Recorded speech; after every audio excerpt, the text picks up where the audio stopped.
For anyone that has tried to solicit customer data and send surveys, sometimes people just don't want to respond. So, what you did to actually get people to respond, I think was pretty cool. Do you want to tell our audience?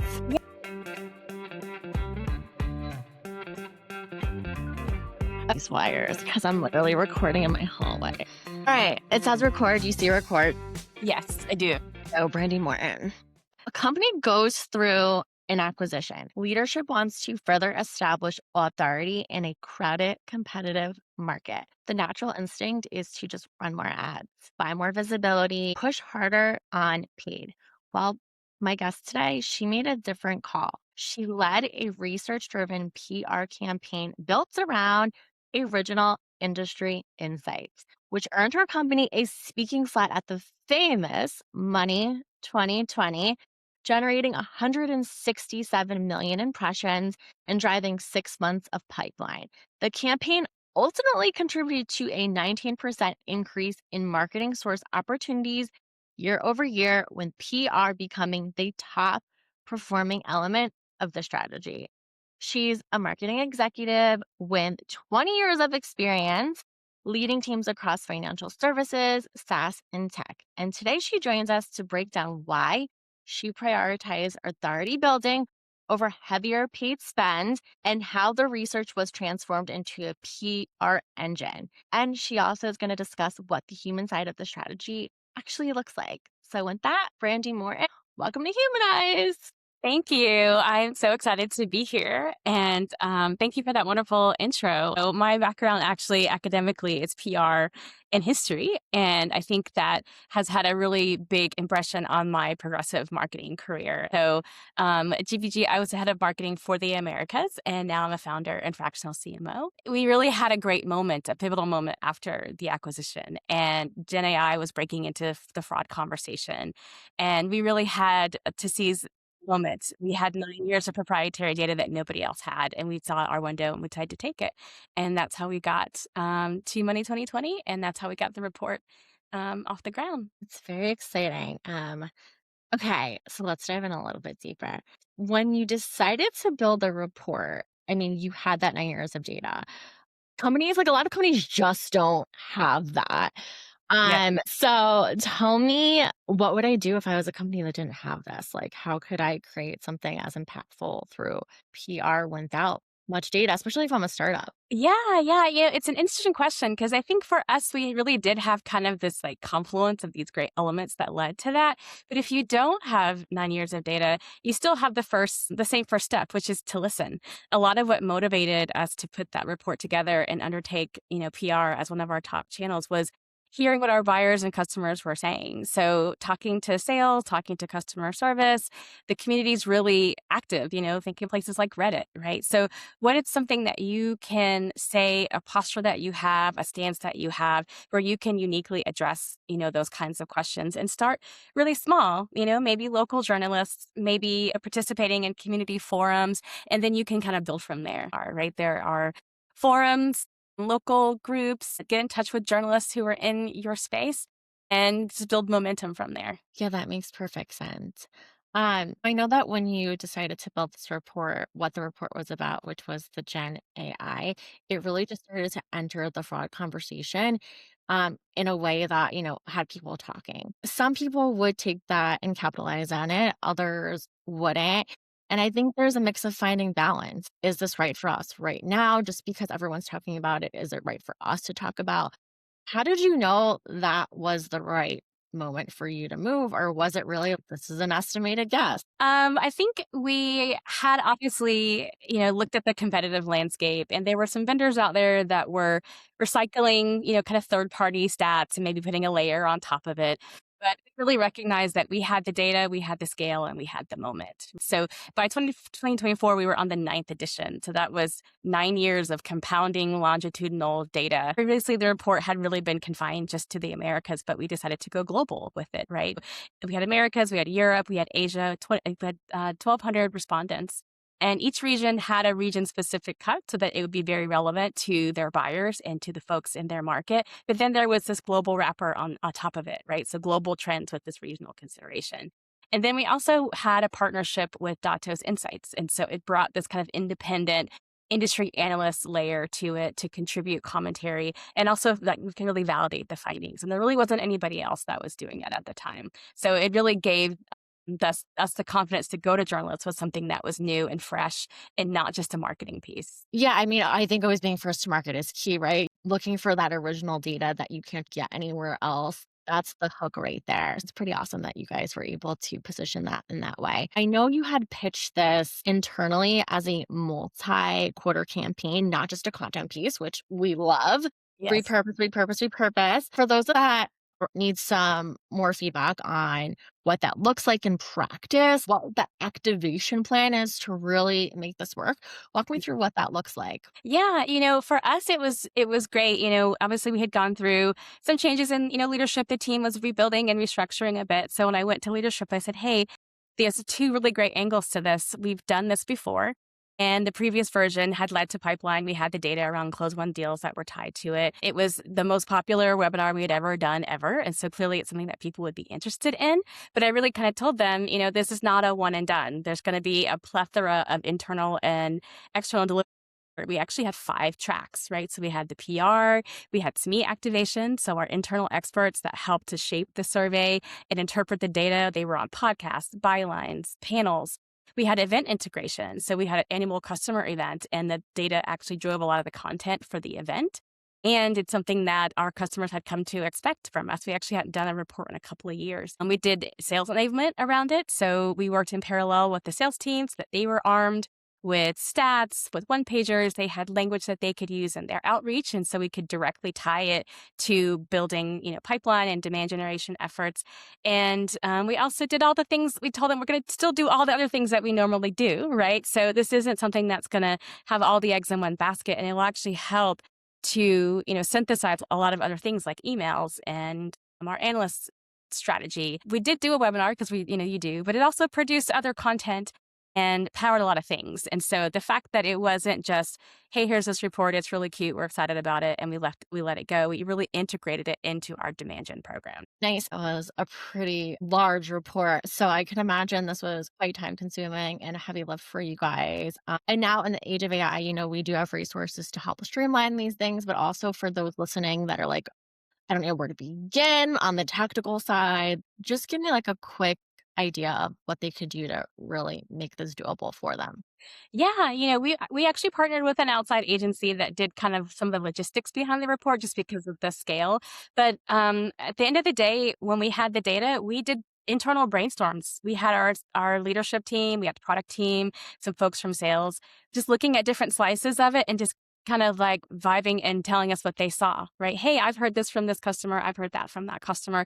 And so you could start with just that, right? If you get some data points or you've got some folks that you could survey, even on a smaller scale, leveraging your internal subject matter experts for insights, for trends and patterns, and then building out from there. We actually wrote the report in-house ourselves. We had help with the survey logistics, but it was really important for us to have our internal people physically write it because it just gave it that much more authenticity. Yeah, I hear that. What we didn't talk about is, where did this data actually live? Was it in sales calls? Was it in the CRM? How could our listeners build this kind of vault of information if they want to plan to do something like this in the future? Yeah, so we actually, wrote the survey questions. We worked independently to deploy the survey, but then they gave us back all of the data in, like massive spreadsheets and all of that. And so we were able to analyze it using like Tableau and a few other tools, but really it was getting down and dirty into it ourselves. And I spent lots of time in that spreadsheet slicing and filtering and looking at the data. You could also look for information in things like gong calls, right? A lot of companies employ tools like that to listen in on customer calls. And I think it's just a matter of gathering it all together. But it lived in a lot of places for us, but the bulk of it came from the actual raw survey data itself. Nice. Now, you and I chatted about this prior, and I feel like what I'm going to ask you is so important for the audience to hear. For anyone that has tried to solicit customer data and send surveys, sometimes people just don't want to respond. Mhm. So, what you did to actually get people to respond, I think was pretty cool. So, do you want to tell our audience? Yeah, I one of the things I I advocated for on the front end of this campaign with leadership is, hey, we've got to incentivize people, right? They're bombarded with requests all the time. So we need to make this offer really compelling. And we went about it a couple of ways. We did send, some marketing emails, but we also empowered our CS team to ask people while they were on the phone and let them know, hey, we really value your opinion and the shape of our roadmap and investments and resources really comes from the information that you guys give us about the concerns you have, the conversations that you're having in the market, and what you need our products to do for you. And so that actually was quite a powerful incentive. I mean, we're here, it's called Humanized, right? But really letting them know that this wasn't just a way for us to get a marketing tool. We really wanted to know what they were facing, particularly in the age of emerging fraud threats, so that we could ultimately be as helpful as possible. And I think that encourage a lot of people. Really think that's key here because it's like the feedback that you give us could actually influence the product to make it better for your experience. Yeah. So important there. I love that. I want to get into a challenge that I think a lot of other people face now. You have this great report, the press coverage. I don't know if you know, but I started my career as a freelance journalist and I've had a ton of press pitching to me. And then also on the marketing end, I was pitching to the press and, using tools like Help a Reporter Out and whatnot. And you Yeah. can probably attest it's really not that easy to get coverage. Yeah. Now, when you have a report and that's the hook, I Mhm. think it gets them to pay a little bit more attention. But these reporters' inboxes are flooded. Yeah. So how do you actually get the coverage? Yeah, part of that was in the survey design itself. So we designed the survey to be both like industry agnostic, but also industry specific. And we surveyed 9 different industries. So that way we could slice at the data in a lot of different ways. And so we didn't go with generic pitches. We didn't, kind of spray and pray. We really went very targeted. We also did a lot of leveraging of existing relationships, but also offered the pitch for it to be super helpful, right? Someone that's in financial services, space, here's the part of the data that's very unique or interesting, and here's our kind of take on it. And this is how we think your readers or your listeners would benefit from hearing this information. So a lot of it was really getting very specific. I know now it's so easy to pitch because you can use AI and there's all kinds of places Yeah. to do it. But I think if you concentrate on a really good one with a unique perspective, I also encourage people like actually read what your journalists that you're trying to talk to, read what they write about, right? Like Yeah. comment on their LinkedIn or, just offer to be helpful and build a relationship. And that really is like kind of helps to pave the way for them to give you their ear and then present them with something that's unique that only you can do, right? It's that authenticity that comes back into it that I think they really appreciate. For sure. I want to elaborate a little bit more on that. I think there's tremendous value in hiring a PR agency. I just think they have the connections and they have the know-how that your average marketer, not average, but like your typical head of marketing juggling a multiple things in-house just doesn't have the bandwidth to, fill their pipeline with. But with budget restraints, we can't all hire a PR agency. So, I mean, what does that look like for that in-house head of marketer or marketer leader who can hire the agency, but they are still trying to make an impact through PR? Yeah, I think there's a few things to do there. I think engaging, locally helps a lot. And then I also think working on your personal branding, right? So if you are somebody who is open to speaking very, knowledgeably about your industry, about your buyer, leveraging your own expertise and your own platforms to help start to build those engagements, and then also positioning yourself and your subject matter experts as knowledgeable, and that will also draw people to you as well. So a lot of what we bake into some of our campaigns is actually fodder for our SMEs. And so we give them talk tracks, we give them bullets, we give them social media copy so that it doesn't necessarily have to rely just on our PR agency or an agency to do the work. We can actually amplify the messages and draw people to us just by, again, presenting ourselves as helpful, giving good nuggets and, pulling stuff from the report and anything else that we think is insightful and helpful. Yeah, so I mean, that just comes back to as a founder, having your personal brand is no Yeah, longer an option. It's really that's becoming a necessity, especially for things like this. Before we conclude the Money 2020 speaking flat, Brandy, how did this happen? And congratulations, because I think a it. lot of people kill for a stage at Money 2020. And also for those of us those listening that don't know what Money 2020 is, do you just want to give a quick recap on why it's such a big deal in the finance space? Oh my gosh, Money 2020 is like the biggest show and it's global. And it is the place where people who are in financial services, fintech, and tech and adjacent companies usually come to display something new. There's lots of announcements that are made at Money 2020, and it's just like a hive of people who are interested in innovation in the financial services space where they all gather and share ideas. And so it's a great stage to be on. We were very, very honored and humbled to be there. And our chief product officer was the person who did the speaking slot. And we submitted the proposal actually around like the risks and rewards around AI. And also in the data, we found, there's all these growing concerns about AI, but at the same time, opportunity for like high tech solutions to stay ahead of fraud. So that contradiction or the perceived contradiction was a really powerful hook, which I think the report was able to kind of anchor and back up in terms of credibility. And so the discussion really was talking about the human layer that is required when you're thinking about AI. The title of the talk was Why AI Needs Humans, right? Delivered by our chief product officer. So this need for human intervention to mitigate the risks associated with AI and its lack of transparency is really key. Like there's lots of great, power and opportunity, but still remembering that there's a human that needs to be involved that doesn't have the bias, that has guts and instincts is really key.